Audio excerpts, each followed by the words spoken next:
Hello goes, welcome back to YouTube channel welcome goes. ఈరోజు ఈ vlog ఏంటంటే మన గోల్డ్ ఫిష్ అండ్ ఏంజల్స్ని అయితే తీసుకొచ్చామన్నమాట. సో వాటికి ఒక ఎక్వేరియం సెట్ చేద్దామని, ట్యాంక్ సెట్ చేద్దామని అయితే అనుకుంటున్నాం. యాక్చువల్గా మన దగ్గర అయితే ఒక ఎక్వేరియం ఉండేది, బట్ ఒక సైడ్ గ్లాస్ అయితే బ్రేక్ అయిపోయింది. సో మా బ్రదర్ హెల్ప్ తీసుకుని ఆ గ్లాస్ని మళ్ళీ అటాచ్ చేస్తాము. యాక్చువల్గా ఎక్వేరియం కొందామంటే ఏదో గ్లాస్ యాడ్ చేస్తే సరిపోతుంది కదా, ఎక్వేరియంకి అయితే బడ్జెట్ మళ్ళీ ఎక్స్ట్రా అవుతుంది. అదే మనం గ్లాస్ యాడ్ చేసుకుంటే సరిపోతుంది కదా అనేసి గ్లాస్ తెచ్చుకున్నాం. అండ్ ఈ హాబీలోకి నేను రావడానికి మెయిన్ రీజన్ మా బ్రదర్. సో తనే ఇప్పుడు ఈ హెల్ప్ అంతా కూడా చేస్తున్నాడు, ఎక్వేరియం కూడా అంతా తనే సెట్ చేస్తున్నాడు. అండ్ ఇక్కడ మేము ఈ టేప్ ఎందుకే అంటిస్తున్నామంటే, మనం గమ్ పెట్టేసి గ్లాస్ని పట్టుకుని ఎక్కువసేపు ఉండలేం. ఎందుకంటే మినిమం ఒక 12 to 14 hours అయినా అలా గమ్ అంటించేసి ఉంచాలన్నమాట గ్లాస్ని. సో అంత టైం మనం పట్టుకోలేం కాబట్టి ఆ గమ్ పెట్టేసి ఆ గ్లాస్ని అంటించి దానికి సపోర్ట్ ఇవ్వడానికి ఆ టేప్ని అయితే మనం ఆ 2 కార్నర్స్లో అంటిస్తామన్నమాట. అండ్ ఈ గమ్ డీటెయిల్స్ మీకు కావాలంటే నేను డిస్క్రిప్షన్లో ఇస్తాను, లేదా మీకు ఎవరికైనా కావాలంటే కామెంట్ సెక్షన్లో చెప్పండి, మీకు ఎక్కడ తీసుకున్నామో అదే అనేది ఇన్ఫర్మేషన్ ఇస్తాము. యాక్చువల్గా అయితే మా గమ్ కాదు, మా బ్రదర్కి తెలిసిన వాళ్ళ దగ్గర తీసుకున్నాం అనమాట. ఆ గమ్ అనేది వాళ్ళ ఫ్రెండ్ దగ్గర తీసుకున్నాం. సో ఈ డీటెయిల్స్ మీకు ఏమైనా కావాలంటే నెక్స్ట్ షార్ట్లో నేను మీకు మళ్ళీ డీటెయిల్గా చెప్తాను, ఆ గమ్ డీటెయిల్స్ ఎక్కడ తీసుకోవాలి, ఎలా తీసుకోవాలి అనేది. అండ్ మీకు చెప్పాను కదా, టేప్ అయితే సపోర్ట్ కోసం అంటిస్తాము. ఇక్కడ ఈ టేప్ అంటించడం వల్ల మనకి గ్లాస్కి అయితే సపోర్ట్ ఉంటుందన్నమాట గమ్ అంటించిన తర్వాత. అండ్ దీని తర్వాత మనం ఒక ఫుల్ డే అలా ఉంచడం బెటర్. ఆ తర్వాత వాటర్ వేసి టెస్ట్ చేస్తాము. ఎన్ని లీకేజ్ ఉంటే మళ్ళీ గమ్ పెట్టుకొని ఉంచుకోవాలన్నమాట. లీకేజ్ లేదంటే డైరెక్ట్గా మనం ట్యాంక్ సెటప్ స్టార్ట్ చేయొచ్చు అనమాట. అండ్ ఇక్కడైతే మా బ్రదర్ ఆ గ్లాస్ అంటించి మొత్తం గమ్ అయితే అంటిస్తున్నాడు అనమాట. దాన్ని గమ్ అలా అంటించి వదిలేకుండా మనం ఫింగర్స్తో కూడా స్ప్రెడ్ చేసి ప్రతి కార్నర్కి అంటుకుందా లేదా అనేది చూసుకోవాలి. మీకు లీకేజెస్ లేదంటే ట్యాంక్ సెటప్ స్టార్ట్ చేసేచ్చు అనమాట. లీకేజ్ ఉంటే మళ్ళీ ఒకసారి అంటించుకొని మళ్ళీ అది ఆరేంత వరకు ఉండాలి.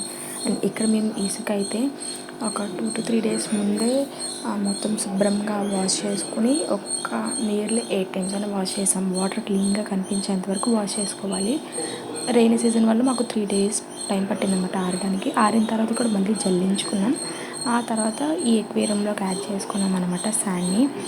అండ్ ఇలా ఈ కవర్ పెట్టడం వల్ల ఏంటంటే, మనం ఎక్వేరియంలో వేసిన శాండ్ వాటర్ వేస్తే డైరెక్ట్గా అది చెదిరిపోతుంది. సో అలా పోకుండా ఉండడం కోసం ఒక కవర్ వేసుకుని, హ్యాండ్ కవర్ మనం ప్లాస్టిక్ది, దాని మీద వాటర్ వేస్తే అది ఈవెన్గా స్ప్రెడ్ అవుతుంది అనమాట.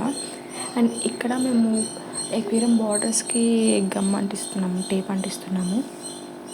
ఇది నార్మల్గా అయితే 4 sides ఒకసారి అంటించేసుకోవచ్చు, బట్ మాది ఈ గ్లాస్ ఏదైతే ఇప్పుడు మేము తెచ్చామో అది ఒక 1 centimeter అలా ఎక్స్ట్రా హైట్ వచ్చింది. సో దానికోసం అనేసి మేము ఎక్కడికక్కడ కట్ చేసి అంటిస్తున్నాం అనమాట.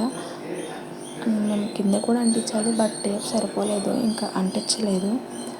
అండ్ మేము గోల్డ్ ఫిషెస్ని మా పైన పెట్టామన్నమాట. మేడ పైన మేము పెట్టుకున్నాం, టెర్రస్ పైన ఒక ఫ్రిడ్జ్ దాంట్లో. సో వాటిని మళ్ళీ మేము తీసుకుని ఒక కవర్లో వేసుకుని, ఏదైతే ఎక్వేరియం వాటర్ ఇప్పుడు మనం పెడుతున్నామో అలా అదే వాటర్ కొంచెం బకెట్లోకి తీసుకుని అందులో కొద్దిసేపు ఎక్లిమేట్ చేసామన్నమాట. అండ్ తర్వాత టెంపరేచర్ మోటార్ అన్నీ పెట్టాము, థర్మోమీటర్ మోటార్ కూడా పెట్టాము వీటి యొక్క టెంపరేచర్ మ్యాచ్ చేయడానికి. తర్వాత ఎక్లిమేషన్ అయిపోయిన తర్వాత ఒక 30 minutes తర్వాత ఈ వాటర్లోకి మనం రిలీజ్ చేసాం మన గోల్డ్ ఫిష్ అండ్ ఏంజల్స్ని. అండ్ మీరు ఈ హాబీలోకి రావడానికి రీజన్ ఎవరిని చూసి ఈ హాబీలోకి వచ్చారు, and me favourite girl fishes ఏంటి అనేవి కామెంట్ సెక్షన్లో చెప్పండి. అండ్ ఇంకా మంచి వీడియోస్ కోసం మన ఛానల్ లైక్ చేయండి, షేర్ చేయండి, సబ్స్క్రైబ్ చేయండి. అప్కమింగ్ వీడియోస్లో మంచి ఎంటర్టైన్మెంట్తో మంచి ఫిష్ వీడియోస్, ప్రాంక్ వీడియోస్ మీ ముందుకు వస్తాను. అప్పటి వరకు మన ఛానల్ లైక్ చేయండి, షేర్ చేయండి, సబ్స్క్రైబ్ చేయండి. బై ది వే, ఈ ఫిష్ ట్యాంక్ సెటప్ ఎలా ఉందో కూడా కామెంట్ సెక్షన్లో చెప్పండి, మీకు నచ్చిందా. అండ్ ఇక్కడ మేము సాల్ట్ వేస్తుంది రీజన్, ఆల్రెడీ అవి చాలాసేపు స్ట్రెస్లో ఉంటాయి కాబట్టి వీక్ అవ్వకుండా ఉండడం కోసం అనేసి వాటర్ కూడా చేంజ్ చేసాం. సో అందుకోసం సాల్ట్ అయితే స్ప్రెడ్ చేసామన్నమాట. సో అంతే, ఈ వీడియో మీకు నచ్చినట్టయితే లైక్